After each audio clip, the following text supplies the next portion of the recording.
ನಮಸ್ಕಾರ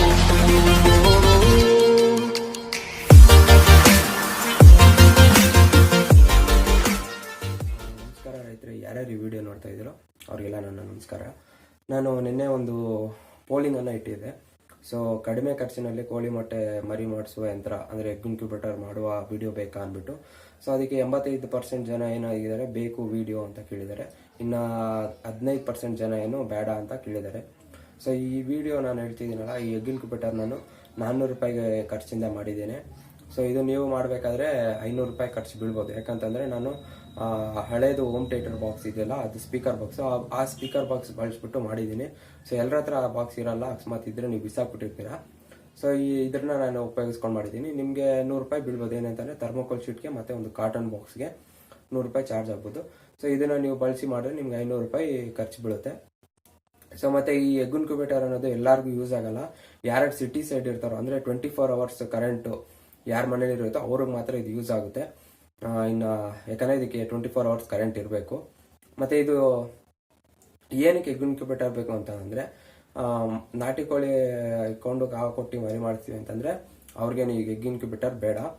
ಒಂದು main reason ಏನಂತಂದರೆ, ಇದು ಕಡಕ್ನಾಥ್ ಕೋಳಿ ಬರುತ್ತಲ್ಲ, ಅದ್ರ ಮೊಟ್ಟೆ, ಅದು ಕಡಕ್ನಾಥ್ ಕೋಳಿ ಏನು ಮಾಡುತ್ತೆ, ಅದು ಮೊಟ್ಟೆಗೆ ಕಾವು ಕೊಡಲ್ಲ. ಸೊ ಅದಕ್ಕಾಗಿ ಅದ್ರ ಮೊಟ್ಟೆನ ಏನು ಮಾಡಬೇಕು, ನಾಟಿ ಕೋಳಿ ಕೆಳಗಡೆ ಹಾಕ್ಬಿಟ್ಟು ಕಾವು ಕೊಡಬೇಕಾಗುತ್ತೆ. ಸೊ ಅದೇನೋ ಕೊಟ್ಟಿಲ್ಲ ಅಂತಂದ್ರೆ ಸೊ ಅದಕ್ಕಾಗಿ ಇದು ಎಗ್ ಇನ್ಕ್ಯುಬೇಟರ್ ಯೂಸ್ ಆಗುತ್ತೆ.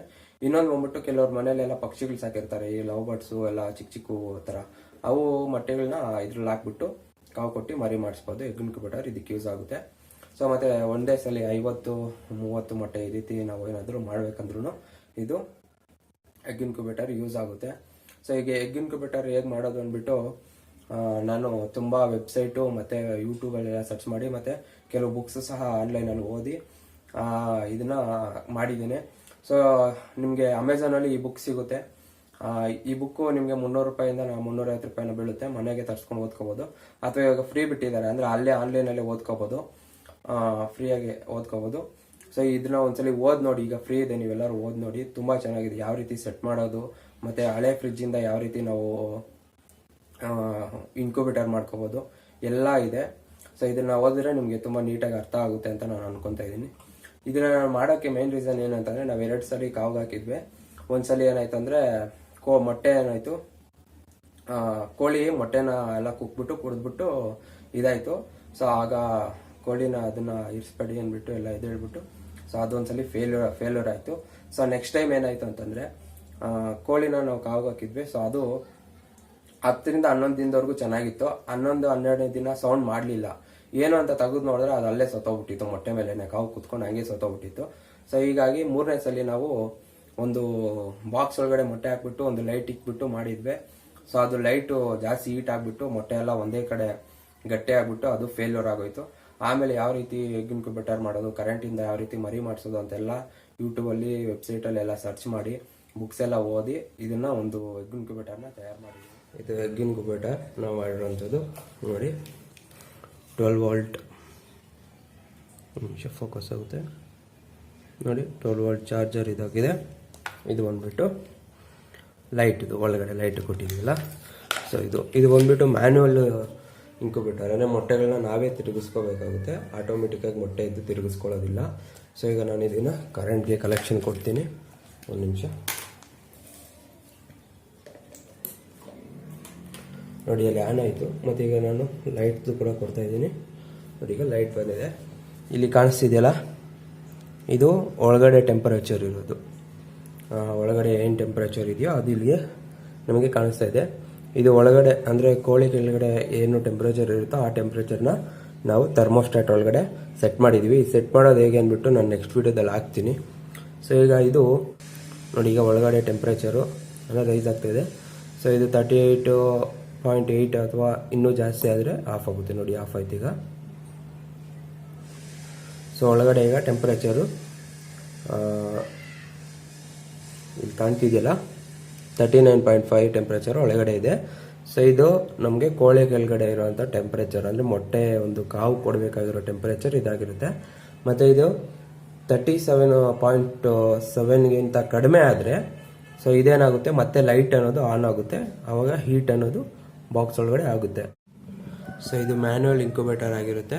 ಸೊ ಇದು ಒಳಗಡೆ ಯಾವ ರೀತಿ ಇದೆ ಅಂದ್ಬಿಟ್ಟು ನಾನೀಗ ತೋರಿಸ್ತೀನಿ, ಬನ್ನಿ. ಓಪನ್ ಮಾಡಿ. ಇದು ವಿಂಡೋ. ಇದು ನಾವೇನಕ್ಕೆ ಅಂತಂದರೆ ಒಳಗಡೆ ಮೊಟ್ಟೆ ಯಾವ ರೀತಿ ಇದೆಯಾ ಇಲ್ಲ ಅಂತ ನೋಡೋದಕ್ಕೆ. ಅಂದರೆ 18 ದಿನ ಆದಮೇಲೆ ಮೊಟ್ಟೆ ಹೊಡೆಯುತ್ತೆ, ಆಗ ಮರಿ ಆಗಿದೆಯಾ ಇಲ್ಲ ಅಂತ ಇದು ನಾವು ಇಲ್ಲಿಂದ ನೋಡೋದಕ್ಕಾಗುತ್ತೆ. ಮತ್ತು ಇಲ್ಲಿಂದ ನಾವು ಒಳಗಡೆ ವಾಟರು ಎಷ್ಟಿದೆ ಅಂತಲೂ ನೋಡ್ಬೋದು. ಸೊ ನೋಡಿ, ಈಗ 37.7 ಆಗಿದೆ. ಇಲ್ಲಿ ಲೈಟ್ ಅನ್ನೋದು ಆನ್ ಆಗಿದೆ. ಸೊ ಮತ್ತೆ ನಾನು ಈಗ ಓಪನ್ ಮಾಡಿ ತೋರಿಸ್ತೀನಿ ಇದು ಯಾವ ರೀತಿ ಇದೆ ಅಂದ್ಬಿಟ್ಟು. ಇನ್ನು ಮೊಟ್ಟೆ ಇಕ್ಕಿಲ್ಲ, ನಾವು ಇಟ್ಟು ನಿಮಗೆ ತೋರಿಸ್ತೀನಿ ಯಾವ ರೀತಿ ಇಡೋದು ಮತ್ತು ಏನೇನು ಎಷ್ಟೆಷ್ಟು ದಿನ ಯೂಸ್ ಮಾಡಬೇಕು ಅಂದ್ಬಿಟ್ಟು. ಸೊ ನೋಡಿ, ಈ ರೀತಿ 2 ಬಲ್ಪ್ಗಳಿದೆ ಅಲ್ಲಿ. 2 ಬಲ್ಪು, ಇದು ಬಿಸಿ ಇದೆ. ಮತ್ತು ಮಧ್ಯದಲ್ಲೊಂದು ಫ್ಯಾನ್ ಇಟ್ಟಿದ್ದೀನಿ. ಈ 2 ಬಲ್ಪ್ ಏನಕ್ಕೆ ಇಟ್ಟಿದ್ದೀನಿ ಅಂತಂದರೆ, ಅಕಸ್ಮಾತ್ ಒಂದು ಬಲ್ಪ್ ಏನಾರ ಕೆಲಸ ಮಾಡಲಿಲ್ಲ ಅಂದರೆ ಇನ್ನೊಂದು ಬಲ್ಪು ಕೆಲಸ ಮಾಡ್ತಾ ಇರಲಿ ಅನ್ನೋ ಒಂದು ಕಾರಣಕ್ಕೆ, ಮತ್ತು ಬೇಗ ಹೀಟ್ ಆಗಲಿ ಅನ್ನೋ ಕಾರಣಕ್ಕೆ, 2 ಕಾರಣಕ್ಕೆ 2 ಬಲ್ಪನ್ನು ಇಟ್ಟಿದ್ದೀನಿ. ಈಗ ಏನು ಮಾಡ್ತಿದೆ ಅಂದರೆ ಆ ಫ್ಯಾನ್ ಇಟ್ಟಿರೋ ಕಾರಣ ಏನಕ್ಕೆ ಅಂತಂದರೆ, ಈ 2 ಬಲ್ಪಿಂದ ಹೀಟ್ ಆಗುತ್ತಲ್ಲ, ಆ ಹೀಟ್ನ ಆ ಫ್ಯಾನ್ ಏನು ಮಾಡುತ್ತೆ, ಈ ಕಡೆ ಸ್ಪ್ರೆಡ್ ಮಾಡುತ್ತೆ. ಅಂದರೆ ಆ ಹಬೆಗಾಳಿನ ಎಲ್ಲ ಕಡೆ ಇದು ಬಾಕ್ಸ್ ಪೂರ್ತಿ ಹರಡುತ್ತೆ. ಈ ಕೆಲಸನ ಫ್ಯಾನ್ ಮಾಡುತ್ತೆ. ಲೈಟ್ ಕೆಲಸ ಬಂದ್ಬಿಟ್ಟು ನಮಗೆ ಹೀಟನ್ನು ಕೊಡುತ್ತೆ ಬಾಕ್ಸ್ ಒಳಗಡೆ. ಸೊ ಅದಾದಮೇಲೆ ನಾವು ಇನ್ನೂ ಇದರಲ್ಲೇನು ಇಟ್ಟಿಲ್ಲ, ನೀವು ಈಗ ತಾನೇ ಮಾಡಿರೋದ್ರಿಂದ. ಸೊ ಇಲ್ಲಿ ನೋಡಿ, ನಿಮ್ಗೊಂದು ಇದು ಕಾಣ್ತಿದೆ, ಸೆನ್ಸರ್. ಸೊ ಈ ಸೆನ್ಸರ್ ಬಂದ್ಬಿಟ್ಟು ಥರ್ಮೋಸ್ಟಾಟ್ದಾಗಿರುತ್ತೆ. ಸೊ ಅಲ್ಲಿಂದ ಬರೋ ಹೀಟ್ ಇಲ್ಲಿವರೆಗೂ ರೀಚ್ ಆದಮೇಲೆ ಈ ಸೆನ್ಸರಿಂದ, ಇದು ವಾಟರ್ ಪ್ರೂಫ್ ಆಗಿದೆ, ಈ ಸೆನ್ಸರು ನಮಗೆ ಒಳಗಡೆ ಎಷ್ಟು ಹೀಟ್ ಇದೆ ಅಂತ ಇದು ತಗೊಂಡು ಇಲ್ಲಿ ನಮಗೆ ತೋರಿಸ್ತಾ ಇರುತ್ತೆ. ಸೊ ಈಗ ಒಳಗಡೆ ಹೀಟ್ ಅನ್ನೋದು ಎಷ್ಟಿದೆ. ಸೊ ಈಗ ನಾನಿಲ್ಲಿ ಮೊಟ್ಟೆ ಇಟ್ಟು ತೋರಿಸ್ತೀನಿ ಯಾವ ರೀತಿ ಇಡಬೇಕು ಮತ್ತು ಎಷ್ಟು ದಿನದವರೆಗೂ ಇಡಬೇಕು ಅನ್ನೋದನ್ನು ನಾನಿಲ್ಲಿ ನಿಮಗೆ ತೋರಿಸ್ತೀನಿ.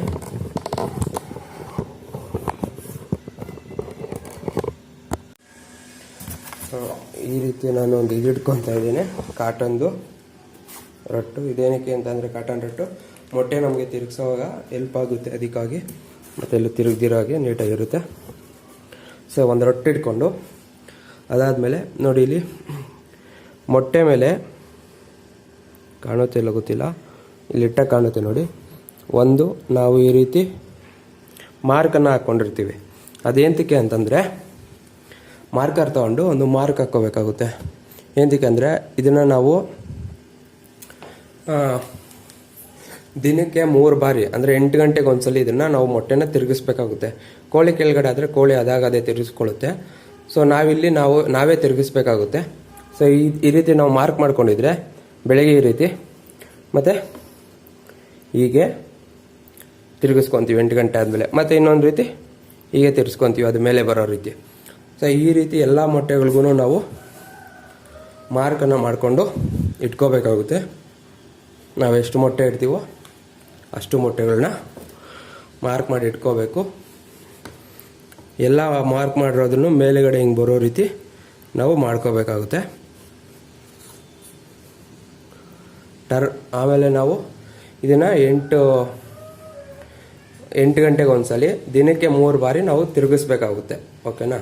ಮತ್ತು ಇದರಲ್ಲಿ ನಾವು ಒಂದು ಬಾಟ್ಲು ಅಥವಾ ಒಂದು ಬೌಲಲ್ಲಿ ನೀರಿಡಬೇಕಾಗುತ್ತೆ. ಈ ನೀರಿಡೋ ಉದ್ದೇಶ ಏನಕ್ಕೆ ಅಂತಂದರೆ, ಇದರೊಳಗಡೆ ಹ್ಯುಮಿಡಿಟಿಯನ್ನು ನಾವು ಇಟ್ಕೋಬೇಕಾಗುತ್ತೆ, ಅಂದರೆ ತೇವಾಂಶ ಇಟ್ಕೋಬೇಕು. ಸೊ ನೀರು ಇಟ್ಕೊಂಡಾಗ ತೇವಾಂಶ ಇಟ್ಕೊಂಡಿರ್ಬೇಕು. ಮತ್ತು ಬಲ್ಪಿಂದ ಹೀಟಾಗಿ ಫ್ಯಾನಿಂದ ಇಲ್ಲಿವರೆಗೂ ಬರುತ್ತೆ. ಇಲ್ಲಿ ಸೆನ್ಸರ್ ಕಾಣ್ತಿದೆಯಲ್ಲ, ಈ ಸೆನ್ಸರಿಂದ ನಮಗೆ ಇದು ಆನ್ ಆ್ಯಂಡ್ ಆಫ್ ಆಟೋಮೆಟಿಕ್ಕಾಗಿ, ಅಂದರೆ ಟೆಂಪ್ರೇಚರ್ ಜಾಸ್ತಿನೂ ಆಗೋಲ್ಲ ಕಡಿಮೆನೂ ಆಗೋಲ್ಲ. ಸೊ ಕೋಳಿ ಕೆಳಗಡೆ ಎಷ್ಟಿರುತ್ತೋ ಅಷ್ಟೇ ಇರುತ್ತೆ. ಸೊ ಅದಕ್ಕೆ ಇದು ನಮಗೆ ಥರ್ಮೋಸ್ಟಾಟ್ ಅನ್ನೋದನ್ನು ಇದಾಗುತ್ತೆ. ಸೊ ಮತ್ತು ನಾನು ಇದಕ್ಕೆ ಗಾಳಿ ಆಡೋದಕ್ಕೆ ಅಂದ್ಬಿಟ್ಟು, ಯಾಕಂದರೆ ಮೊಟ್ಟೆ ಒಳಗಡೆ ಇರಬೇಕಾದ್ರೇ ಕೋಳಿ ಮರಿ ಅನ್ನೋದು ಉಸಿರಾಡ್ತಾ ಇರುತ್ತೆ. ಸೊ ಅದಕ್ಕಾಗಿ ನಾವು ಇಲ್ಲಿ ಅಲ್ಲಿ ಹೋಲ್ಗಳು ಹಾಕ್ಕೊಂಡಿದ್ದೀನಿ. ಸೊ ಅದು ಗಾಳಿ ಅನ್ನೋದು ಇದಾಗ್ತಾ ಇರುತ್ತೆ. ಸೊ ಇದು ನಮಗೆ ಕಡಿಮೆ ಬಜೆಟಲ್ಲಿ ಮಾಡ್ಕೋಬೇಕಂದ್ರೆ ಈ ರೀತಿ ಮಾಡ್ಕೋಬೋದು. ನಮಗೆ ದಿನಕ್ಕೆ 3 ಬಾರಿ ಈ ರೀತಿ 8 ಗಂಟೆಗೆ ಒಂದ್ಸಲಿ ರೊಟೇಟ್ ಮಾಡೋಕ್ಕಾಗಲ್ಲ ಅಂತಂದರೆ ನಾನು ಆಟೋಮೆಟಿಕ್ ಸಹ ಮಾಡಿ ತೋರಿಸ್ತೀನಿ.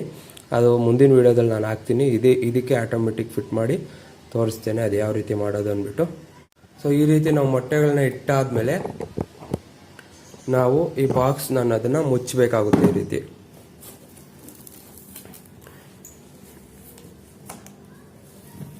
ಈ ರೀತಿ ಬಾಕ್ಸ್ನ ಮುಚ್ಚಿಬಿಟ್ಟು ಒಂದು ಜಾಗದಲ್ಲಿ ಇಡಬೇಕಾಗುತ್ತೆ. ಸೊ ನಮಗೆ ಕಾಣೋದೇನಂತಂದರೆ ಇಲ್ಲಿ ವಿಂಡೋ ಇದೆಯಲ್ಲ, ಈ ವಿಂಡೋದಲ್ಲಿ ಲೈಟ್ ಆನ್ ಆಗ್ತಾ ಇದೆಯಾ ಆಫ್ ಆಗ್ತಾ ಇದೆಯಾ ಅಂತ ಒಂದು ಗೊತ್ತಾಗುತ್ತೆ. ಒಳಗಡೆ ಬಲ್ಬ್ ಚೆನ್ನಾಗಿ ಕೆಲಸ ಮಾಡ್ತಿದೆಯಲ್ಲ ಅಂದ್ಬಿಟ್ಟು. ಸೊ ಅದೊಂದು ನಮಗೆ ಕಾಣುತ್ತೆ. ಸೊ ಒಳಗಡೆ ಟೆಂಪ್ರೇಚರ್ ಅನ್ನೋದು ಇಲ್ಲಿ ಗೊತ್ತಾಗುತ್ತೆ. ಈಗ ನೋಡಿ, ಇದು 37.7 ಬಂದಿದ ತಕ್ಷಣ ಲೈಟ್ ಅನ್ನೋದು ಆಫ್ ಆಗುತ್ತೆ. ಸರಿ, ಅಂದರೆ ಟೆಂಪ್ರೇಚರ್ ಈಗ ಒಳಗಡೆ ಕಡಿಮೆ ಇದೆ, ಸೊ ಅದು ಜಾಸ್ತಿ ಆಗ್ತಾ ಇದೆ. ನೋಡಿ, ಈಗ 38.7 ಆಗಿದ ತಕ್ಷಣ ಆಫ್ ಆಗಿದೆ. ಸೊ ಅಂದರೆ ಟೆಂಪ್ರೇಚರು 40 ಒಳಗಡೆನೇ ಇರಬೇಕು, ಯಾವಾಗೂ ಜಾಸ್ತಿ ಆಗಬಾರ್ದು. ಸೊ ಜಾಸ್ತಿ ಆದರೆ ಮೊಟ್ಟೆಗಳು ಒಂಥರ ಗಟ್ಟಿ ಆಗ್ಬಿಟ್ಟು ಅಲ್ಲೇ ಸಾಯೋ ರೀತಿ ಇರುತ್ತೆ. ಸೊ ಮತ್ತು 37.7ಗಿಂತ ಕಡಿಮೆ ಟೆಂಪ್ರೇಚರ್ ಆದ್ರೂ ಇದೇನಾಗುತ್ತೆ, ಆನ್ ಆಗುತ್ತೆ. ಸೊ ಅದನ್ನು ನಿಮಗೆ ತೋರಿಸ್ಬಿಡ್ತೀನಿ, ಒಮ್ಮೆ ನೋಡ್ಕೊಂಬಿಡಿ. ನೋಡಿ, ಈಗ ಅದು 38.5 ಇದೆಯಲ್ಲ, ಅದು 37.7 ಬಂದಿದ ತಕ್ಷಣ ಮೇಲೆ ಲೈಟ್ ಅನ್ನೋದು ಅಂಟ್ಕೊಳ್ಳುತ್ತೆ. ಬೇಕಾದ್ರೆ ನೀವು ನೋಡ್ಬೋದು. ಈಗ ಒಳಗಡೆ ಟೆಂಪ್ರೇಚರ್ ಇದೆ.